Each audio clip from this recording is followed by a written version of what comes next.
The day before the eruption started like any other day. I was helping my old and very feeble master Hugo in the garden. We were placing a weighty statue on a ledge so that anyone who enters the garden could have seen it, when we felt a massive tremor, and the unbalanced statue had fallen off the ledge and crushed my master. Hugo was too weak and wasn't able to survive the crash. His wife had heard the noise and came out to see what had happened. She accused me of murder and called the soldiers who were in the street to put me in jail where I had awaited my trial for the next day in the basilica. Overnight in the cell, I was worried about my trial without even realizing the horrors the next day would bring. I had a lot of time to think because there was an unusual amount of strong tremors that were keeping me awake. In the morning, I was in chains and with a group of 7 other men being sent to the basilica by the Forum to be judged for a crime I didn't commit.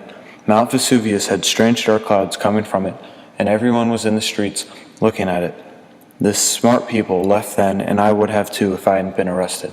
The rest of the morning, I was in the courthouse waiting for my trial, as the other men that I had came to the courthouse with were put on trial. I was judged after lunch, but Mount Vesuvius erupted, and there was utter chaos. The ground shook, and clouds became much darker, and ash began to drift over Pompeii. Everyone in the courthouse was fleeing in terror, and a few of the convicted criminals attacked a fleeing guard to get his keys. The rest of the guards were too busy leaving the city to notice, and we all got free of our chains. When I got out of the courthouse and into the street, there were massive amounts of people running for their lives out of the gates.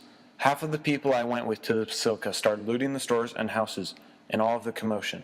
There were 4 of us left, including myself, and instead of running with the crowd and possibly getting trampled like so many were, I decided that we should get on a nearby ship because the port was close to the Forum. As we arrived to the port, I saw that most of the ships had gone. I recognized one of the ships that had remained, and it belonged to Syphax, the slave trader. The rest of the group and I got on the ship, but none of us knew how to sail it, and it was too late to try and get out of town on foot. It seemed like all hope was lost until one of the guys heard shouting on the lower deck.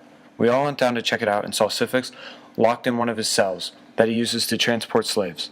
He said that his crew left when the volcano erupted, and he tried getting the slaves to help him sail the ship, but they revolted instead and locked him in the cage. We freed Syphax by using his directions to find his keys. Afterwards, he started to captain the ship and bark commands to us to help him sail the ship.